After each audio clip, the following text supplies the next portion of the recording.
प्रत्यंचा मतलब डोरी उसको समझें, धनुष को। जो आपके दोनों हाथ हैं और दोनों पैर हैं, उसको प्रत्यंचा मतलब उसको डोरी समझें। और बाकी जो ये वाला पोर्शन है आपका रीढ़ का, ये जो पीछे से जो कमर से लेकर के और ये जो पूरा गर्दन वाला भाग है, इसको यहाँ तक वाला जो भाग है, इसको जो उसका धनुष जो बांस का या फिर काठ का जो बना होता था, उसको समझें। तो उसके वो करने से जो है धनुष के जो गुण होते हैं, धनुष के जो गुणकर्म स्वभाव होते हैं, वो हमारे अंदर आने लगते हैं इस क्रिया को धारण करने से, धनुरासन से। कैसे आते हैं? जैसे ही धनुरासन से क्या होता है कि हमारी कमर फ्लेक्सिबल होती है, जो सर्वाइकल से लेकर के यहाँ से लेकर के और यहाँ तक जो रीढ़ की हड्डी होती है वो फ्लेक्सिबल हो जाती है, मूवमेंट होता है उसका। और जो उसके बीच में स्पाइनल कार्ड है वो सुदृढ़ हो जाती है और उसमें रक्त का प्रवाह जो है सुचारू रूप से होने लगता है। इस समय की जो सबसे बड़ी समस्या आ रही है, जो गत्ते हैं, कमर के जो गत्ते हैं, गर्दन के जो गत्ते हैं, वो खिसक जाते हैं। उनके खिसक जाने से जो है बहुत से दर्द उत्पन्न हो जाते हैं। किसी को साइटिका उत्पन्न हो जाता है, किसी को कमर की तकलीफ हो जाती है, सर्वाइकल स्पॉन्डिलाइसिस की तकलीफ हो जाती है। तो इन तमाम समस्याओं में जो है धनुरासन बड़ा ही कारगर आसन है। इसलिए धनुरासन का अभ्यास जो है अगर प्रतिदिन करते हैं तो लंबी उम्र को भी रोक देता है, ये बढ़ती उम्र को भी रोक देता है। ये अगर बहुत ज़्यादा जिनकी उम्र लगती है कि एकदम बढ़ रही है, उम्र कम है, दिखते हैं बहुत ज़्यादा उम्र के, तो उन लोगों में भी ये बहुत अच्छा, उन लोगों के लिए भी बहुत ही अच्छा होता है ये धनुरासन। और धनुरासन से एकाग्रता भी आती है। धनुरासन से आप किसी लक्ष्य को भेदने के लिए सक्षम हो पाते हैं। धनुरासन एक ऐसा शस्त्र है जो किसी भी लक्ष्य पे बेधने के लिए आपका शरीर सक्षम हो जाता है। इसलिए इस आसन को करना चाहिए। दूसरी चीज़ क्या होता है कि जो ब्लड सर्कुलेशन होता है, रक्त का जो प्रवाह होता है, और जो हमारा धड़ वाला भाग है जिस पे पूरे शरीर का आधार टिका हुआ है, इसको एक गति देता है। और गति ऐसा देता है कि जिससे कि सभी जितने भी सिस्टम इससे जुड़े हुए हैं, जितने भी अंग इससे जुड़े हुए हैं, सभी अंगों में इसका प्रभाव पड़ता है। और शास्त्रीय रूप से देखा जाए, हठ योग की दृष्टि से देखा जाए तो मणिपुर चक्र, जो मणिपुर चक्र है और स्वादिष्ठान चक्र है, विशुद्धि चक्र है, अनाहत चक्र है, ये सारे चक्र प्रभावित होते हैं इस धनुरासन से। ये जो मतलब देखिए 3-4 चक्र जो है इससे प्रभावित, एक तो गले वाला चक्र विशुद्धि चक्र प्रभावित हो रहा है, फिर जो है मणिपुर, स्वादिष्ठान चक्र जो है, फिर विशुद्धि चक्र, अनाहत, ये सारे चक्र प्रभावित होते हैं धनुरासन से। हठ योगियों के लिए बड़ा ही प्रभावकारी है, क्योंकि ये जो आसन है वो सीधे जो है हमारे स्पाइन कॉर्ड से संबंधित है। सीधे हमारे रीढ़ की हड्डी में जो स्पाइन है, जो सुषुम्ना का जो मार्ग है, वो इससे प्रभावित होता है। तो साधना की दृष्टि से देखा जाए तो चक्र को जागरण करने के लिए भी धनुरासन बहुत ही इफेक्टिव होता है। हठ योग की दृष्टि से देखा जाए तो हठ योग में हठ योगी जो है इसका अभ्यास करते हैं धनुरासन का, कि चक्रों जिनके चक्रों में थोड़ी सी कहीं कमी आती है, कहीं कोई रुकावट आता है, कहीं कोई समस्या उत्पन्न होती है चक्रों में, तो वहाँ पे धनुरासन करने से फायदा होता है। और वो चक्र धीरे धीरे जो एकदम मंद अवस्था में होते हैं, सुप्त अवस्था में होते हैं, वो चक्र जागृत होने लगते हैं। तो हठ योग की दृष्टि से भी बड़ा ही प्रभावकारी है। और जो उन्होंने आसन बताया है उतना ही आसन कर लिया जाए तो शरीर को स्वस्थ रखने के लिए भी और साधना के लिए भी पर्याप्त हो जाता है। और जो धनुष के अंदर गुण है वो सारे गुण हमारे अंदर आ जाते हैं। धनुष हमारे भारतीय परंपरा में, भारतीय संस्कृति में जो है एक बहुत ही बड़ा शस्त्र रहा है। जितने भी हमारे महान पुरुष हुए हैं, भगवान परशुराम से लेकर के भगवान राम से लेकर के, कृष्ण से लेकर के अर्जुन के समय तक वो जितने भी योद्धा हुए हैं, सभी योद्धाओं ने धनुष को धारण किया, और योगियों ने भी धनुरासन को धारण किया। तो जो उनके अंदर जो कमियां थी, उन कमियों को वो दूर किए। इसलिए धनुरासन का अभ्यास आप हर व्यक्ति चाहे तो कर सकता है, जिसको ज़्यादा तकलीफ ना हो। अब ये जिनको ऑपरेशन हुआ हो, गर्भावस्था की जो महिलाएं हैं, उनको नहीं करना चाहिए। बाकी अन्य जो पुरुष हैं, जो स्वस्थ लोग हैं, वो इसका अभ्यास कर सकते हैं। जो साधना करना चाहते हैं उनके लिए तो बहुत ही उत्तम आसन है ये धनुरासन। तो ये धनुरासन रहा। 11वां जो आसन है वो मृतासन, यानी कि शवासन जिसको कहते हैं। शवासन सबको प्रिय होता है, क्योंकि इसमें सीधे सोने को मिल जाता है। शव का मतलब होता है मृत शरीर के समान, शव आसन। तो शवासन में महर्षि गिरण्य ने क्या कहा है, अब इसको हम जानेंगे, पढ़ेंगे कि उत्तानम सववत भूमौ शयनम तु शवासनम, यहीं पे कह दिया है। शवासनम श्रम हरम चित्त विश्रांति कारणम। अब कहा है महर्षि गिरण्य ने कि मुर्दे के समान, यानी शवासन, सववत मतलब मुर्दे के समान पूरे शरीर को शिथिल करके भूमि पर लेटने का नाम ही शवासन है। सूत्र में कह रहे हैं कि मुर्दे के समान पूरे शरीर को शिथिल करके, ढीला छोड़ करके मृत भूमि पर लेट जाते हैं, जैसे सीधे हम लेट जाते हैं, उसको ही ये शवासन कह रहे हैं। अब मृत शरीर की तरह कह रहे हैं। फिर अभी इसकी हम आगे बात करेंगे। फिर इसके जो लाभ को बता रहे हैं, इसमें देखिए इस आसन में महर्षि गिरण्य ने इसके लाभ को बताया है कि इससे क्या लाभ होता है, इसको करने से क्या फायदा होता है। तो कहते हैं कि इस शवासन को करने से जो है, जो श्रम हर, यानी कि जो हम श्रम करते हैं, श्रम के कारण जो परिश्रम करते हैं, कोई काम करते हैं, घर में थकान हो जाती है, तो उस थकान को वो दूर करता है।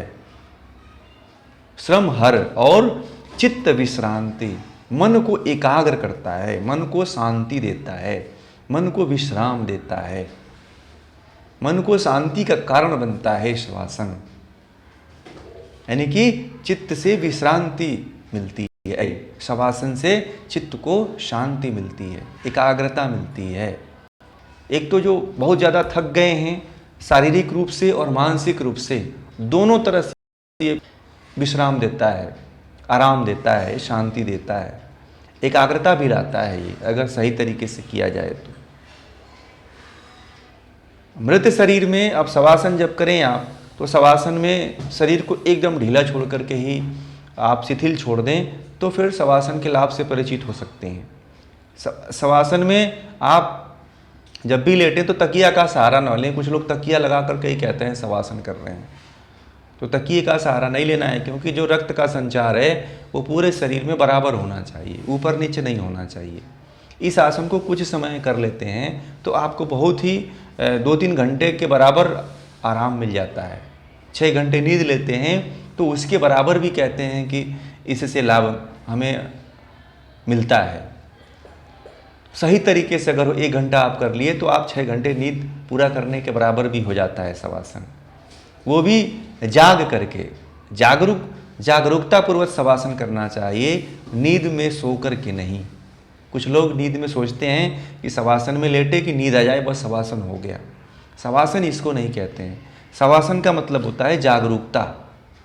आप कितने जागरूक हैं शरीर के प्रति, और शरीर की हर क्रिया प्रतिक्रिया के प्रति कितने आप साक्षी भाव रखते हैं, कितना आप उसको देखते हैं, आप कितना ऑब्जर्वेशन करते हैं। ये है शवासन।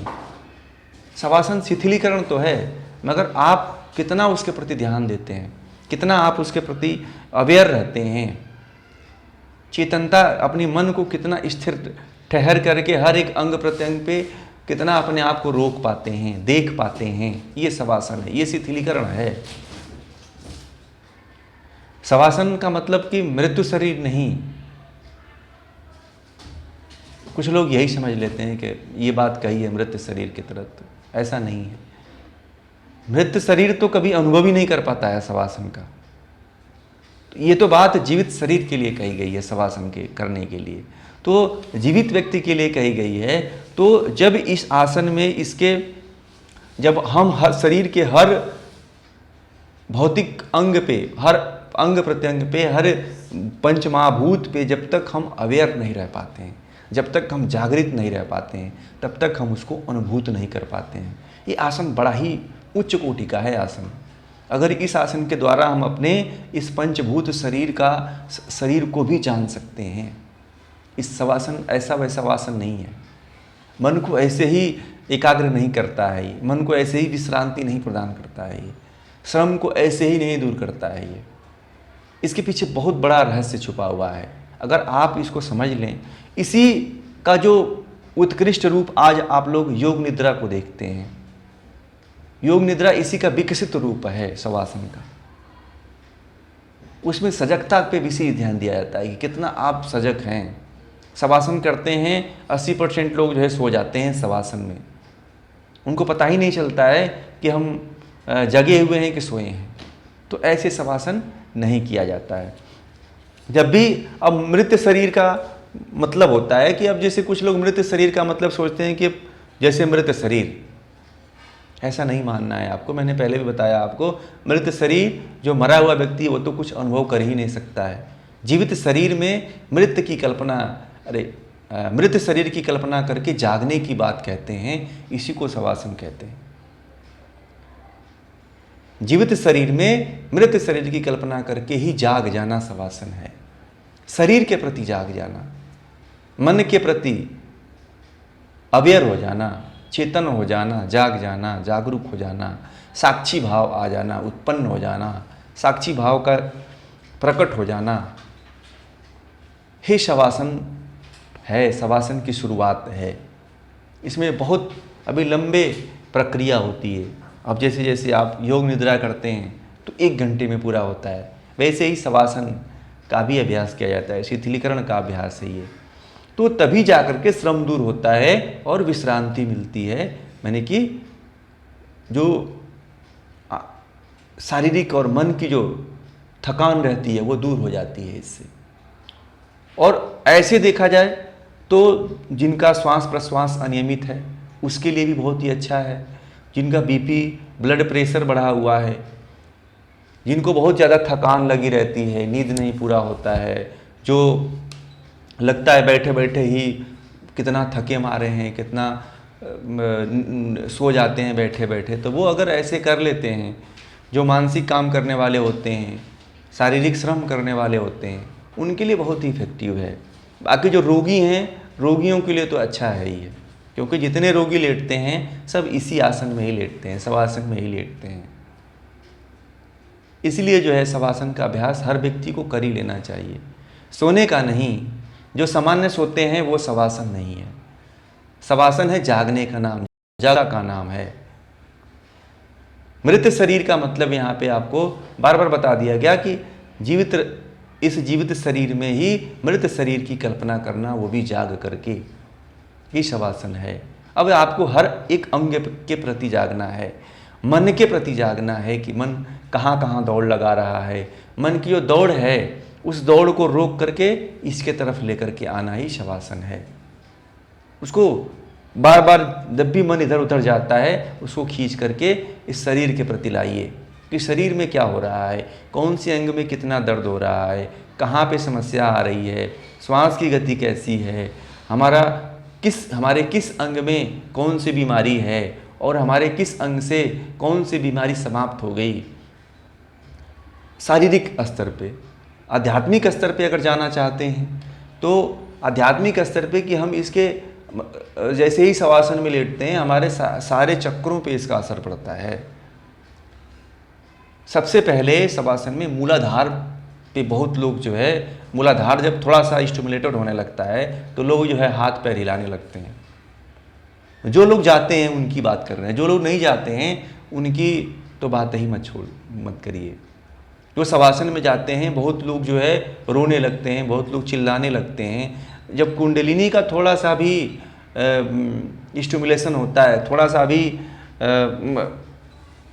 मतलब स्पंदन होता है शरीर में, तो व्यक्ति चंचल हो जाता है, व्यक्ति इधर उधर तड़फड़ाने लगता है। और बहुत लोग जो है शवासन में नहीं लेट पाते हैं, पैरों को क्रॉस कर लेते हैं, तो कोई एक हाथ को उठा के छाती पे रख लेता है, न्यूट्रल कर लेता है पूरे एनर्जी को बहने दीजिए ना, सारे एनर्जी को। इसीलिए तो शवासन में क्या होता है, शवासन में हाथ अलग हो जाते हैं, पैर अलग हो जाते हैं, तो जितनी ऊर्जाएं होती हैं वो अलग अलग दिशा में बहने लगती हैं।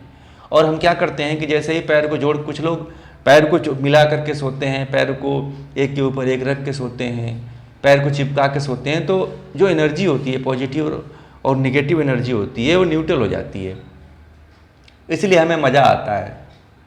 और जब आप ऊर्जा को थोड़ा सा पैरों को इसलिए दूर करते हैं कि ऊर्जा का प्रवाह जब जो अलग अलग दिशाओं में बहेगा, तो जो मुख्य ऊर्जा है वो जागृत होने की अवस्था में आएगी। इसलिए शवासन में जो है योग निद्रा का अभ्यास करवाया जाता है, और शारीरिक रूप से तो बहुत ही इफेक्टिव काम होता है ये। और हठ योग की दृष्टि से देखा जाए तो चक्रों पे ज़्यादा प्रभाव डालता है ये, मूलाधार से लेकर के स्वादिष्ठान, मणिपुर, अनाहत, इस तरह से सभी मतलब चक्रों पे इसका धीरे धीरे असर बढ़ता चला जाता है। तो ये शवासन हुआ, मृतासन। अगला जो आसन है वो है गुप्तासन। गुप्तासन सिंपल आसन है, बहुत ही साधारण आसन है, तो इसको पढ़ते हैं। 12वां आसन है हिरण्य संहिता का। जानुर वो रंतरे पादौ कृत्वा पादौ च गोपयेत पादों परी च संस्थाप्य गुदम गुप्तासनम विदुः। इसमें कह रहे हैं कि दोनों घुटनों के मध्य भाग में दोनों पैरों को छुपा कर रखें, गुप्त करके रखें दोनों पैरों को, और इन पैरों में गुह्य प्रदेश को रख लें, इसे ही गुप्तासन कहते हैं। गुह्य मतलब गुप्त अंग, जितने आपके गुप्त अंग हैं उनको ऐसे बैठते हैं, ऐसे जैसे कि मान लीजिए इसमें दोनों पैर के घुटने हैं, तो एक पैर के ऐसे दाहिना पैर है तो बाएं पैर के घुटने के अंदर रख लेते हैं, जैसे आपने वो किया था, मुक्तासन किया था, है ना, उसी तरह से है, मगर इसमें थोड़ा सा अलग है। इसमें क्या हो जाता है कि इसमें जो आपके जो गुप्त आंग वाले भाग होते हैं वो सारे के सारे छिप जाते हैं, गुप्त हो जाते हैं, पता ही नहीं चलता है, तो इसीलिए इसको गुप्त महर्षि हिरण्य ने बताया है।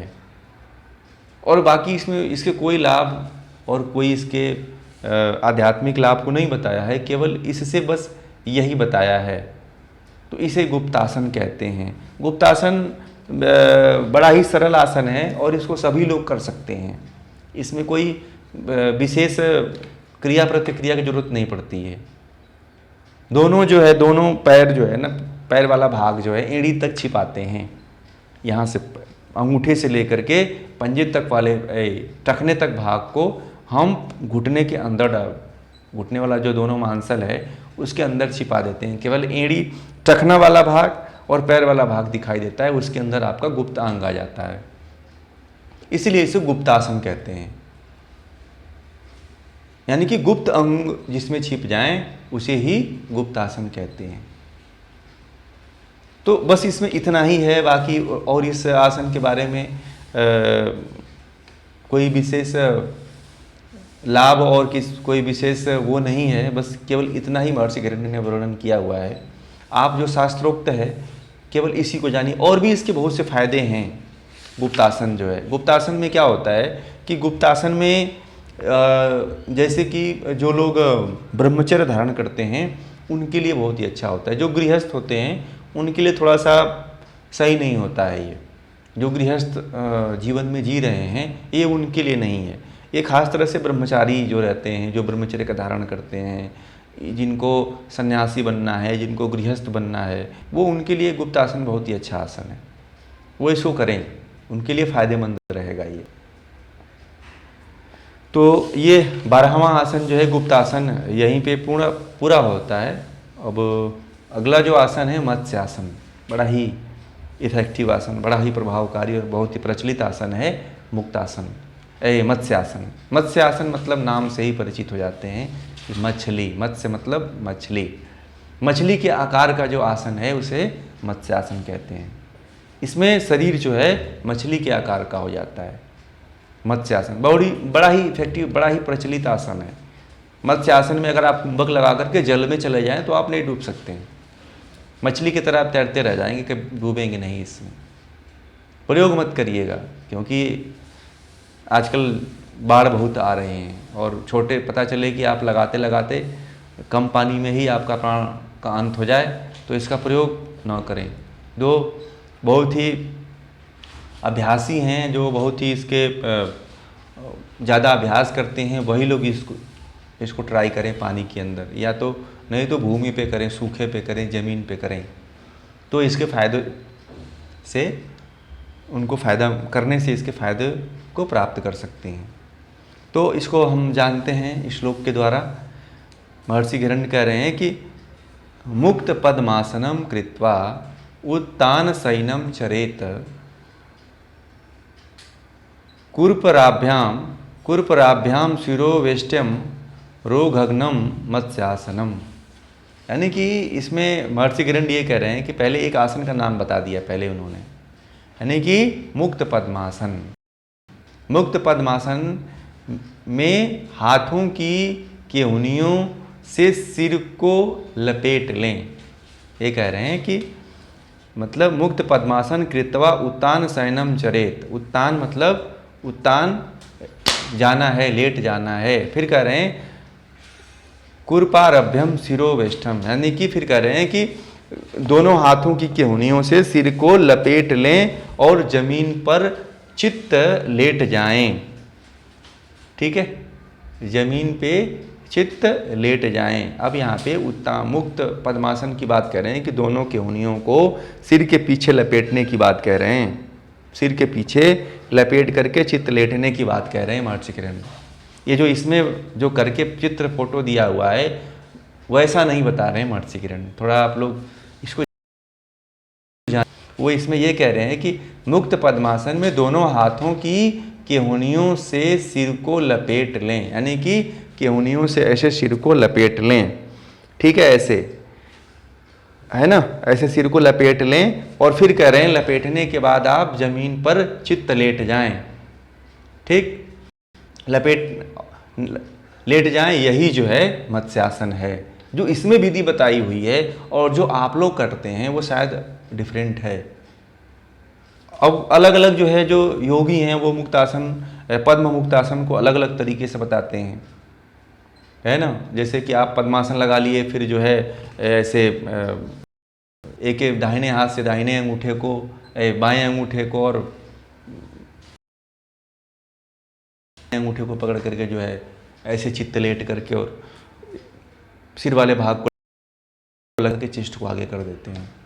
तो ये हम जो करते हैं। बाकी महर्षि हिरण्य जो कह रहे हैं वो दूसरा कह रहे हैं कुछ, क्योंकि सूत्र में कुछ बात ही दूसरी बता रहे हैं वो श्लोक में।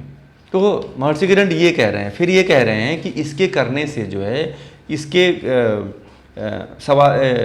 मत्स्यासन करने से जो है क्या होता है कि सभी रोग नष्ट हो जाता है, नष्ट करने वाला होता है जो मत्स्यासन होता है। सभी रोग मतलब जितने भी रोग हैं, सभी रोग का मतलब आ गया इसमें शारीरिक मानसिक, जितने दोनों तरह के, दो ही तरह के रोग होते हैं, एक शारीरिक होता है एक मानसिक होता है। तो सभी तरह की, यानी कि इसको व्याधि मान लीजिए, सभी तरह के रोग इससे नष्ट होते हैं इस क्रिया को करने से, मत्स्यासन करने से।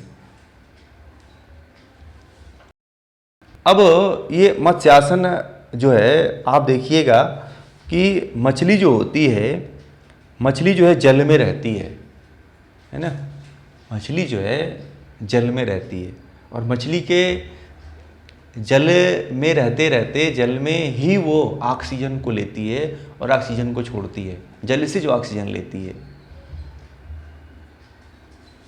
जो जल में ऑक्सीजन है वो कितना शुद्ध होगा फिर,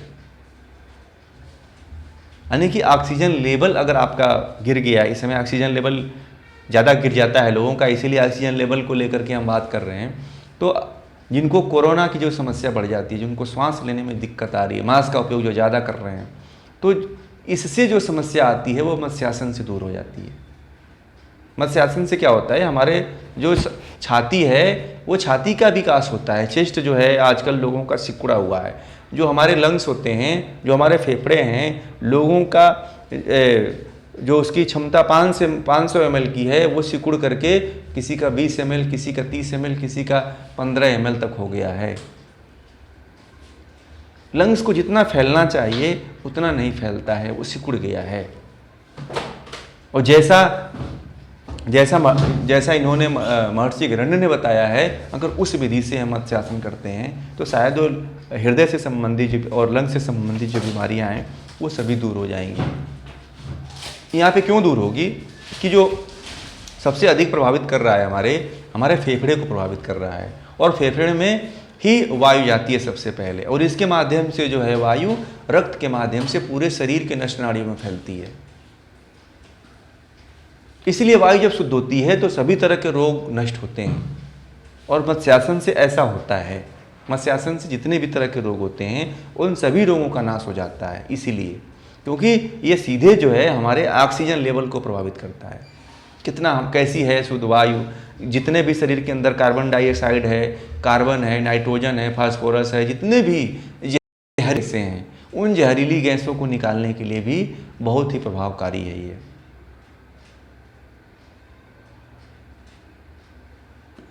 तो हमें जो है मत्स्यासन का अभ्यास जो है कर ही लेना चाहिए, जितना होता है उतना जरूर करिए। बाकी जिनको शारीरिक कुछ समस्याएं हैं तो वो इसका अभ्यास ना करें। बाकी जैसा बताया गया है वैसा ही करें, जिस तरह से जिस विधि से बताया गया है उसी विधि से करें। बाकी जो आज व्यायाम के रूप में जो कराया जाता है जिन आसनों को, कुछ लोग जो है गत्यात्मक करते हैं, मूवमेंट गतिशील आसन करते हैं, तो वो व्यायाम की कैटेगरी में आता है।